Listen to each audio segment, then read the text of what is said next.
అదేవిధంగా 50 మంది తెలంగాణ ప్రజలకు ప్రత్యక్షంగా పరోక్షంగా ఈ పత్రికా సమావేశాన్ని చూస్తున్నటువంటి ఆత్మీయులందరికీ కూడా హృదయపూర్వకంగా నమస్కారం. ముఖ్యంగా మీడియా మిత్రులకు 5 గంటలకు ఈ పత్రికా సమావేశాన్ని నిర్వహించి మీకేమైనా ఇబ్బంది కలిగించి ఉంటే క్షమించండి. ఇంటికి పోయే టైంలో ప్రెస్ మీట్ అయిందని, బట్ కొంత అర్జెన్సీ ఉండడం కారణంతో ఈ యొక్క పత్రికా సమావేశాన్ని ఇప్పుడు పెట్టడం అయింది. Controller auditor general of India CAG report అని అంటాం మనం. సిఏజీ రిపోర్ట్ వచ్చిన ధర్మిల వెంటనే దీనిపైన మాట్లాడవలసిన అవసరం ఉంది. ఈ రాష్ట్ర ప్రభుత్వం ఆర్థికంగా అతలాకుతలంగా ఎట్లా పరిపాలిస్తుంది అన్నట్టు విషయాన్ని ప్రజలకు తెలియజెప్పడం కోసం అని చెప్పని ఈరోజు అర్జెంటుగా ఈ పత్రికా సమావేశాన్ని పెట్టడమైంది. మిత్రులారా, ఒక మాట, శ్రమ నీ ఆయుధమైతే సంపాదించే శక్తి నీ సామ్రాజ్యం అవుతుంది అని అంటారు. శ్రమ నీ ఆయుధమైతే సంపాదించే శక్తి నీ సామ్రాజ్యం అవుతుంది అని చెప్పని పెద్దలు అంటారు. కానీ రేవంత్ రెడ్డి గారు ముఖ్యమంత్రిగా సొల్లు వాగుడు బూతు పురాణమే తన ఆయుధంగా మార్చుకున్నందువల్ల తెలంగాణ రాష్ట్రం ఇవాళ దివాళా తీస్తున్నది కఠిన వాస్తవమైంది. శ్రమ ఆయుధమైతే సంపాదించే శక్తి సామ్రాజ్యం అవుతుంది.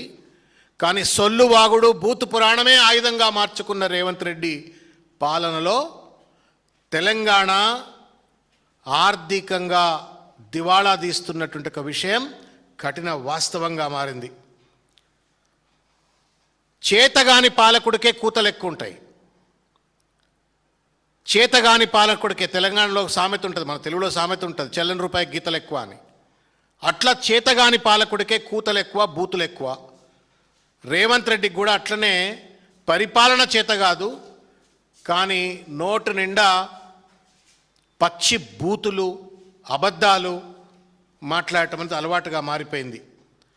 పైసలు ప్రజలకు సంపద సృష్టించే తెలివి లేదు.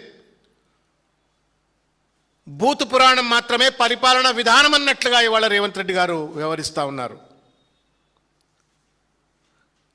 కేవలం 90 రోజుల ఈ ఆర్థిక సంవత్సర పరిపాలనలో, in 3 months of this financial years governance, 12,000 కోట్ల పైచిలుకు రెవెన్యూ డెఫిసిట్లోకి రాష్ట్రాన్ని నెట్టివేసిన ఘనాపాటి రేవంత్ రెడ్డి ఇవాళ ప్రతిపక్ష పార్టీ నాయకుల, బీఆర్ఎస్ పార్టీ నాయకుల యొక్క నీతి జాతి అడుగుతాడు. సంపద సృష్టించలేని రేవంత్ రెడ్డి గారు, మీ జాతి ఏందబ్బా? పాలకుడి యొక్క పటేల్గిరి ఎక్కడుంటుందా అంటే సంపద సృష్టించడంలో. నువ్వు డబ్బులు సృష్టించలేకపోతా ఉన్నావు, ఇచ్చిన వాగ్దానాలు అమలు చేయలేకపోతా ఉన్నావు, రాష్ట్రాన్ని ఆర్థికంగా అతలాకుతలం చేస్తూ ఉన్నావు. నీదే జాతి రేవంత్ రెడ్డి. మరే 1,15,000 కోట్ల పర్ క్యాపిటా ఇన్కమ్ ఉన్న రాష్ట్రాన్ని 3.5 లక్షల కోట్ల రూపాయలకు పెంచిన కేసీఆర్ది ఏ జాతి? 90 రోజుల్లోనే 12,000 కోట్ల రూపాయల ఆర్థిక లోటు బడ్జెట్లోకి నెట్టేసినటువంటి ఒక నీదే జాతి రేవంత్ రెడ్డి గారు. తెలంగాణ సమాజం అడగదనుకుంటున్నావా? ఆదాయాన్ని పెంచే, శ్రమ చేసే తెలివి లేదు, రాష్ట్రాన్ని కాపాడే శక్తి లేదు. ఇవాళ ఈ మాటలన్నీ నేను అంటలేదు, ఈ మాటలన్నీ సిఏజీ రిపోర్ట్ చెప్తా ఉంది. ఫస్ట్ క్వార్టర్ ఆఫ్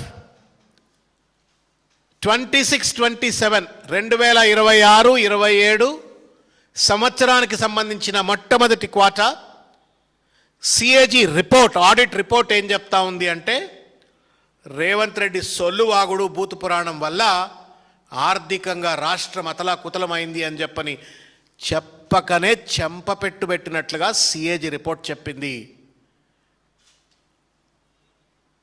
నేను తెలంగాణ ప్రజలందరికీ విజ్ఞప్తి చేస్తా ఉన్నాను. He's playing with our lifes.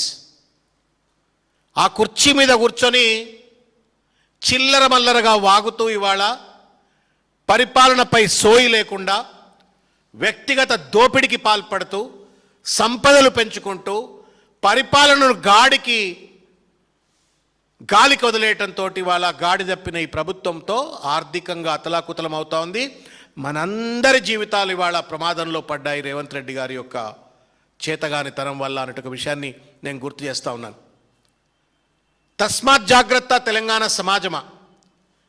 ఈ మనిషిని గల్లాబట్టి ఎక్కడికక్కడ మనం నిలదీయకపోతే సొల్లువాగుడే వేదం అనుకుంటున్న రీతిలో వ్యవహరిస్తూ ఇవాళ రాష్ట్రాన్ని మొత్తం మరో పంజాబ్ గానో లేకపోతే మరో బీహార్ గానో మరో పూర్తిగా బీమారు రాష్ట్రంగా తెలంగాణను వెనక్కి నెట్టబోయబోతా ఉన్నాడు. నేను అడుగుతా ఉన్నాను రేవంత్ రెడ్డి గారిని,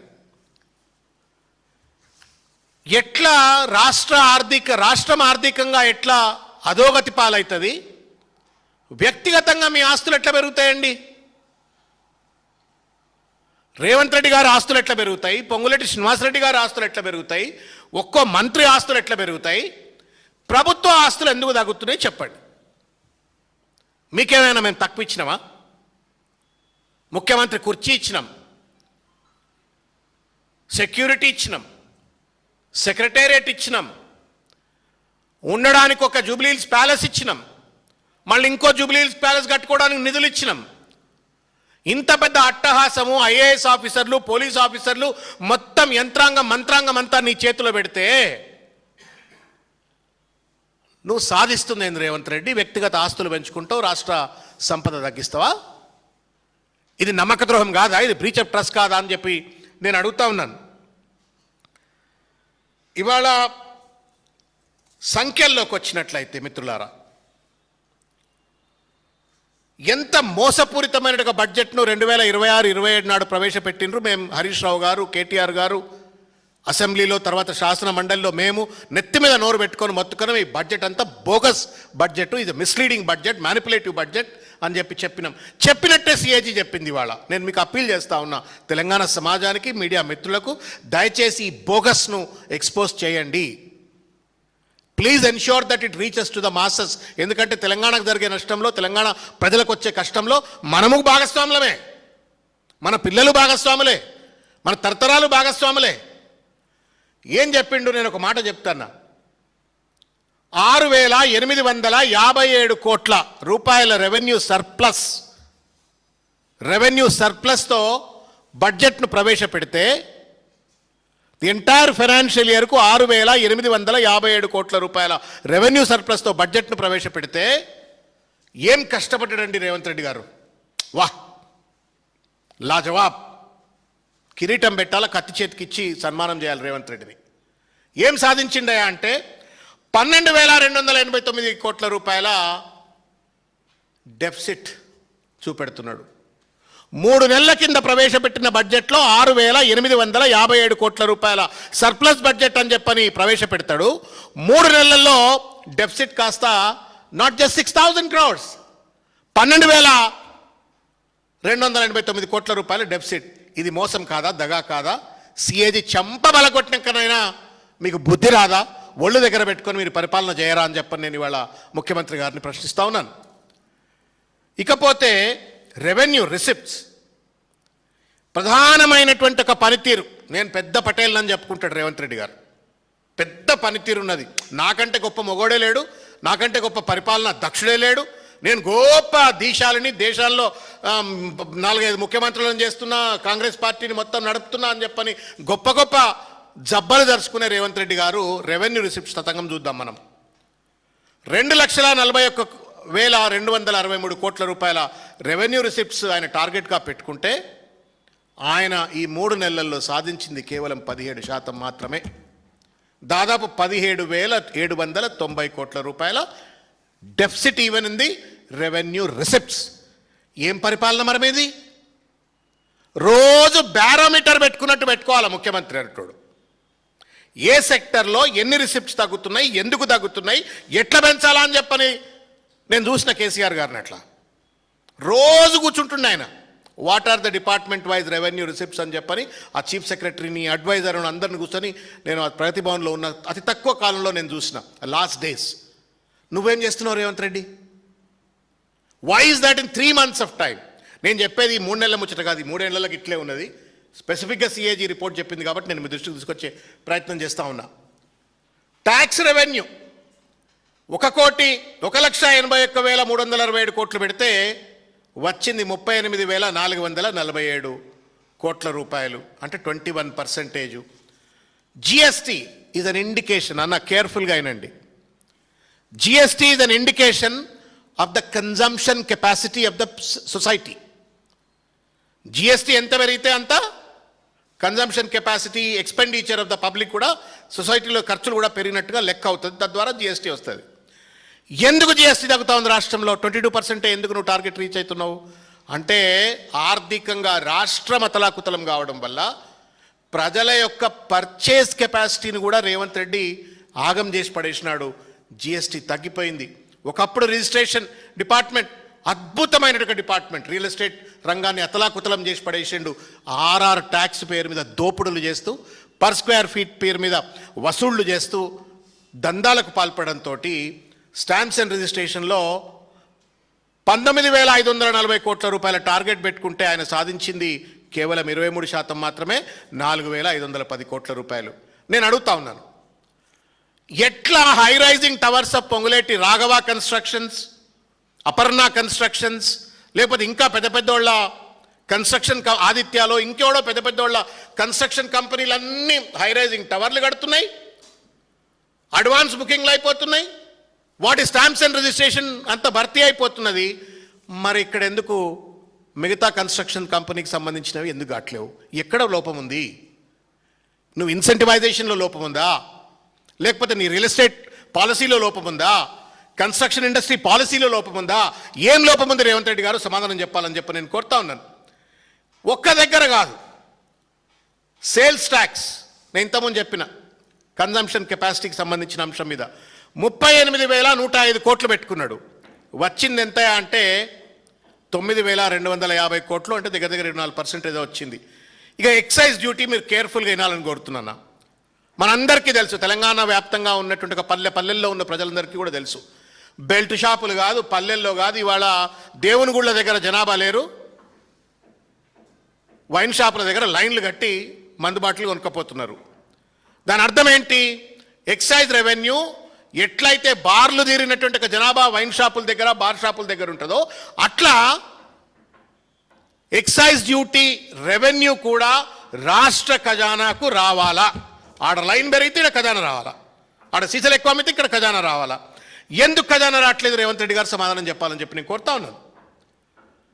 27,668 కోట్ల రూపాయలు టార్గెట్ పెట్టుకుంటే కేవలం 18% మాత్రమే ఈ 3 నెలల్లో సాధించిండు.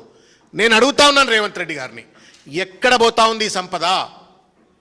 ఏమైనా లిక్కర్ సిండికేట్లు ప్రభుత్వంతో కుమ్మక్కైపోయి దొంగ సరుకేమైనా అమ్ముతుంటే మీరు గుడ్డిగుర్రం పళ్ళు తోమినట్టుగా రాష్ట్ర ఖజానాను లీక్ అయ్యేటువంటి రీతిలో కరప్షన్కు పాల్పడుతున్నారో సమాధానం చెప్పాలని చెప్పని కూడా నేను కోరుతా ఉన్నాను. అట్లెట్లా వైన్ షాపుల ముందు లైన్లు పెరుగుతాయి, కిక్కిరిసిన జనాభా వైన్ షాపుల దగ్గర, బార్ షాపుల దగ్గర ఉంటారు. మరి ఏ రకంగా ఎక్సైజ్ రెవెన్యూ తగ్గిపోతుందో రేవంత్ రెడ్డి గారు సమాధానం చెప్పాలా, ఈ ప్రభుత్వం సమాధానం చెప్పాలా అని చెప్పని కోరుతా ఉన్నాను. నేను ఇకపోతే నాన్ ట్యాక్స్ రెవెన్యూ కూడా చూడండి. నన్ను ఈ తమాషా 35,730 కోట్ల రూపాయల టార్గెట్ పెట్టుకుంటే మీకు కాగితం కూడా ఇచ్చిన, ఒకసారి చూడండి. దాంట్లో ఇవాళ ఈ 3 నెలల్లో రియలైజ్ అయింది 7.55% మాత్రమే. మీరు చూసినారు, కాళేశ్వరం దగ్గర కూడా కిలోమీటర్ల కొద్దీ లారీలు పెట్టి ఇసుక దొబ్బకపోతా ఉన్నారు గోదావరి నదిలో. మనం చూసినాం ఈ లాస్ట్ 3 monthsలో కిలోమీటర్ల కొద్ది లారీలను లైన్లో నిలబెట్టి ఇసుక దోసుకుపోయినరు. ఎక్కడ పోతుంది ఈ సంపద అంతా? Non tax revenue essentially falls into sand, mining అంతా కూడా ఇంట్లోనే రావాలా. ఎవడు దొబ్బక తింటున్నాడు ఈ పైసలన్నీ? ఎక్కడ లీకేజ్ అవుతున్నాయి? ఏ దోపిడీ వ్యవస్థ ఇవాళ రాష్ట్రం యొక్క ఖజానాను గాది కింద పంది కొక్కులు లెక్క దోచుక తింటున్నారో సమాధానం చెప్పాలని చెప్పని నేను కోరుతా ఉన్నాను. ఇంకొక విషయం, గ్రాంట్ ఇన్ ఎయిడ్ కాంట్రిబ్యూషన్స్ గురించి నేను చెప్పదలుచుకున్నాను. దయచేసి పేషెంట్గా వినాలని కోరుతున్నా. 24,166 కోట్ల రూపాయలు టార్గెట్ పెట్టుకున్నాడు grant in aid, which essentially comes from the government of India. బడే బాయ్ చోటే బాయ్, అమిత్ షా మా అన్న, మోడీ నా పెద్దన్న, కేసీఆర్ గారు కేంద్రంతో సరి అయిన సయోధ్య నడపలేదు, నేను బాగా రిలేషన్ పెట్టుకుంటున్నా అన్నాడు. 75 సార్లు ఢిల్లీకి పోయిండు. బడే బాయ్ చోటే బాయ్ సంబంధం నేర్పుతాడు, కాంగ్రెస్ సిద్ధాంతాలకు వ్యతిరేకంగా బీజేపీతో సత్సంబంధాలు నేర్పుతాడు. 78 సార్లు ఢిల్లీకి పోయిన రేవంత్ రెడ్డి గారు సాధించినటువంటి ఒక గ్రాంట్ ఇన్ ఎయిడ్ కాంట్రిబ్యూషన్స్ ఎంతయా అంటే 5.7%. ఇది నీ పటేల్గిరి సార్, ఇది నీ పైరవికార్తనానికి నిదర్శనం. ఇది 78 సార్లు ఢిల్లీకి పోతే నువ్వు కేంద్ర ప్రభుత్వాన్ని ఒప్పించి పట్టుకొస్తున్న నిధుల యొక్క వాల్యూమ్ ఇది. దీన్ని తెలంగాణ సమాజాన్ని తప్పనిసరిగా జవాబు చెప్పాలని చెప్పి నేను రేవంత్ రెడ్డి గారికి విజ్ఞప్తి చేస్తా ఉన్నాను. You have no right, you have a right to maybe abuse. సరే, సమాజం ఎప్పుడు టైం చెప్పాలనో, ఎప్పుడు సమాధానం చెప్పాలో అప్పుడు చెప్తుంది. But you can't financially destroy a state. ఒకసారి రాష్ట్రం అతలాకుతలం అయితే పగిలిపోయిన గాజు ముక్క లాంటిది, మళ్ళీ దాన్ని అతిపెట్టాలంటే కష్టం. కష్టపడి కేసీఆర్ గారు 9 సంవత్సరాల కాలం ఒక ఋషి వల్లే, ఒక సైనికుడి లెక్క ఆయన కష్టపడి రాష్ట్రాన్ని ఆర్థికంగా నిలబెడితే ఈ రకంగా ఆర్థికంగా అతలాకుతలం చేయటం న్యాయమా రేవంత్ రెడ్డి గారు అని చెప్పని నేను ప్రశ్నిస్తూ ఉన్నాను. ఇకపోతే అన్న, ఇది మీరు చాలా కేర్ఫుల్గా వినవలసిన పరిస్థితి. ఎక్స్పెండిచర్ ఆన్ ఇంట్రెస్ట్ పేమెంట్ ఏమన్నాడు మీరు? ఈ 3 సంవత్సరాల కాలంలో రేవంత్ రెడ్డి మాట్లాడుతున్న ప్రతిసారి కూడా నేను 10,000 కోట్ల ఇంట్రెస్ట్ కడుతున్నా, నెలకు 20,000 కోట్ల రూపాయలు ఇంట్రెస్ట్ కడుతున్నా అని చెప్పిండు అన్న. ఆయన పెట్టుకున్న టార్గెట్ ఎంతయా అంటే ఇంట్రెస్ట్ పేమెంట్కు పర్ ఇయర్ 21,304 కోట్లు. ఆయన ఇంతవరకు కట్టింది ఎంతయా అంటే 7,778 కోట్లు, అంటే కేవలం 1,900 కోట్ల రూపాయలు. ఇది కూడా ఎక్కువనే కట్టిండు. దీన్ని ఏం చెప్తాడంటే నేను 10,000 కోట్లు, అదేంటంటే కేసీఆర్ గారు 8,000 కోట్ల రూపాయల అప్పు చేసిండు అని చెప్పని. వాస్తవానికి సిఏజీ చెప్పింది ఏంది? 3.5 లక్షల కోట్లు మాత్రమే గత ప్రభుత్వం అప్పు చేసింది. ఈ ప్రభుత్వం 4 లక్షల కోట్ల అప్పు చేసింది. అవి ఇవి కలిపి నేను 1944 గడుతున్నాడు. ఏమనంటే కేసీఆర్ మీద బట్టగాల్చి మీదేస్తాడు. ఇది ఎట్లా న్యాయం అని చెప్పని అడుగుతా ఉన్నాను నేను కేసీఆర్ గారిని, రేవంత్ రెడ్డి గారిని. ఇక సోషల్ సెక్టర్లో డెఫిసిట్ ఉన్నది. 1,25,254 కోట్లు వెల్ఫేర్ సెక్టర్లో ఖర్చు పెడతా అంటే దాంట్లో డిప్పే, కేవలం 20% మాత్రమే ఖర్చు పెట్టిండు. తర్వాత క్యాపిటల్ ఎక్స్పెండిచర్ మొత్తం నాశనం చేసినాడు సార్. క్యాపిటల్ ఎక్స్పెండిచర్ అంతా సర్వనాశనం చేసినాడు. కొత్త సంపద సృష్టించేటువంటి ఎక్కడా కూడా ఖర్చు పెడుతున్నట్టుగా దాఖలాలు కనబడతలేవు. వెరచి ఏం జరిగిందా ఈ రాష్ట్రంలో అంటే ఫైనాన్షియల్ డెఫిసిట్ ఇన్ ఖాయా పియా కుచ్ నహీ పోడా చేయనా లెక్క 21,919 కోట్ల 24 లక్షల రూపాయల ఫిస్కల్ డెఫిసిట్. ఇది రాష్ట్రానికి రేవంత్ రెడ్డి గారు ఇచ్చిన నజరానా. తాడే కదా అని చెప్పని మెడకేసుకుంటే పామై కరుస్తూ తన చేతగానితనాన్ని, తన పరిపాలన దక్షత లేనటువంటి ఒక సన్నాసితనాన్ని కప్పిపుచ్చుకోవడం కోసం బూతు సొల్లు వాగుడు అనేటువంటి ఒక కవచకుండలాలు తొడుక్కొని ఇష్టం వచ్చినట్లు ప్రజలను మభ్యపెట్టే రీతిలో ప్రతిపక్షాన్ని దూషిస్తూ ఆయన చేస్తున్న పరిపాలన గొప్పతనం వల్ల రాష్ట్రం ఈ ఫైనాన్షియల్ ఇయర్లో 3 నెలల్లో 21,919 కోట్లు. ఇదే లెక్కన అన్న 1,00,000 కోట్ల రెవెన్యూ డెఫిసిట్ అవుతుంది end of the financial year. ఎవరు జవాబుదారీ? ఎవరిని మనం గల్లాల బట్టి నిలదీయాలా? ఎవరిది ఏ జాతి అని చెప్పని తెలంగాణ సమాజం ప్రశ్నించాలా? ఈ ప్రభుత్వం సమాధానం చెప్పాలని చెప్పి నేను కోరుతున్నా. సొల్లు వాగుడుతో సంపద రాదు, బూతుతో ఖజానా నిండదు. ఒళ్ళు దగ్గర పెట్టుకొని పరిపాలన చేయాలా, బాధ్యతతో పరిపాలన చేయాలా. ప్రతి డిపార్ట్మెంటును 24 గంటలు కంటికి రెప్పలా కాపాడుకుంటూ మానిటర్ చేయాలా, రివ్యూ చేయాలా. యథా రాజా తదా ప్రజా అన్నట్టుగా రేవంత్ రెడ్డి గారి యొక్క దుర్మార్గమైనటువంటి అవినీతి దుర్మార్గమైన పాలనలో మంత్రులు, ఎమ్మెల్యేలు గాజ కింద పందికొక్కులు లెక్క దోచుకు తింటుంటే మేమేం తక్కువ తిన్నామా అని చెప్పని వాళ్ళ bureaucracy is also completely corrupt. చిన్న పర్మిషన్కి పోతే ఐఏఎస్ ఆఫీసర్లు లేకపోతే చిన్న కింద అధికారులు దోచుక తింటా ఉన్నారు. ఎవడబ్బ సొమ్మని చెప్పని వాళ్ళు దోచుక తింటున్నారు. నీకు అధికారం కట్టబెడితే బూతు భాష కోసమే అధికారం కట్టబెట్టినట్టు నువ్వు ఇవాళ బూతు భాష మాట్లాడుతూ పరిపాలనను గాడి తప్పినట్టుగా పనిచేస్తే ఎంతవరకు న్యాయము అని చెప్పి నేను అడుగుతా ఉన్నాను రేవంత్ రెడ్డి గారిని. నువ్వు చెప్పాయా, ఇది నీ వాగ్దానాల పట్టికే? ఇంత పెద్ద ఎత్తున ఆర్థికంగా నువ్వు అతలాకుతలం చేస్తూ ఉన్నావు రాష్ట్రాన్ని. ఈ నిజాలు బయటికి రాకుండా, ఈ వాస్తవాలు ప్రజల్లో చర్చ లేకుండా నువ్వు ఎట్లా ఈ వాగ్దానాన్ని అమలు చేస్తావో దయచేసి సమాధానం చెప్పమని నేను కోరుతా ఉన్నాను. 420 ప్రామిసెస్ యూ మేడ్. ఈ 420 వాగ్దానాలు అమలు చేయమంటే నేను అమలు చేయడానికి నీకు బూతులు ఇస్తా అంటున్నావు, సొల్లు వాగుడు ఇస్తా అంటున్నావు, పోలీస్ కేసులు ఇస్తా అంటున్నావు. ఇది ఎట్లా న్యాయమవుతుంది? విద్యారంగం 15% బడ్జెట్ ఇస్తా అన్నాడు, నాట్ ఈవెన్ 5% ఈ స్పెండింగ్. హెల్త్ సెక్టర్కి 8% బడ్జెట్ ఇస్తా అన్నాడు, అది సరిగ్గా కేటాయించట్లేదు. ఫీ రియంబర్స్మెంట్ పథకాన్ని 10,000 కోట్ల రూపాయలు ఇప్పటికీ బాకీ ఉన్నాయి, ఎట్లా తీరుస్తాడో లెక్కే లేదు, పత్రం లేదు. ఆరోగ్యశ్రీ బకాయిలు ఇవ్వకపోతే హాస్పిటల్ స్ట్రైక్ చేస్తే ఇవాళ ఆరోగ్యశ్రీ కార్డు ఉన్నటువంటి వాడు ఆత్మహత్యల పాలు చేసుకునే పరిస్థితి ఏర్పడ్డది, హాస్పిటల్లో చనిపోయే పరిస్థితి ఏర్పడ్డది. రైతు భరోసా లేదు, రైతు బీమా లేదు, రైతు బోనస్ లేదు, రైతు పండించిన పంటకు కొనుగోళ్లు సక్రమంగా లేవు, కంటి వెలుగు పథకము లేదు, పెన్షనర్స్కు 4,000 రూపాయలు లేవు, నిరుద్యోగ భృతి లేదు, జాబ్ క్యాలెండర్ లేదు, 2 లక్షల ఉద్యోగాలు లేవు. ఆఖరికి కేసీఆర్ గారు మానవత్వంతో ఇచ్చిన బాలింతలకు ఇచ్చే కేసీఆర్ కిట్టు లేదు. ఇవన్నీ చేయకుండా 3 నెలల్లో 22,000 కోట్ల రూపాయల ఫిస్కల్ డెఫిసిట్ ఉన్న రాష్ట్రం ఫ్యూచర్ సిటీ కడతారట. మనం పేపర్లలో ఫ్రంట్ పేజ్ న్యూస్ వేద్దాం. ఫ్యూచర్ సిటీ అనగానే front page news, Musi project revival అనగానే front page news. Metro rail taken over by the state government. 12,000 కోట్ల రూపాయలు అప్పు పెట్టిండు. ఎవడు కట్టాలా, ఎట్లా కట్టాలా? స్లోగనీరింగ్ కోసం రేవంత్ రెడ్డి ముఖ్యమంత్రి అయిందా, లేదు కన్స్ట్రక్టివ్ గవర్నెన్స్ కోసం రేవంత్ రెడ్డి ముఖ్యమంత్రి అయిందా? ఈ కాంగ్రెస్ ప్రభుత్వం అధికారంలోకి వచ్చిందా? సమాధానం చెప్పాలని చెప్పి నేను కోరుతా ఉన్నాను. కాబట్టి ఇట్లా మోసం చేయటం నమ్మక ద్రోహం, దగా, నయవంచన. కాబట్టి నేను తెలంగాణ సమాజానికి నేను విజ్ఞప్తి చేస్తా ఉన్నా, బూతు మాటల ఒరవడిలో మనం కొట్టుకపోవద్దు. ఈ బూతు పంచాంగానికి చరమగీతం పాడాలంటే, రాష్ట్రం మళ్ళా ఆర్థికంగా మళ్ళా ఒక గాడి తప్పకుండా ఉండాలంటే వీళ్ళని ఎక్కడ పడితే అక్కడ గల్లలు బట్టి నిలదీయాలని చెప్పి నేను కోరుతాను. ధన్యవాదాలు. Thank you.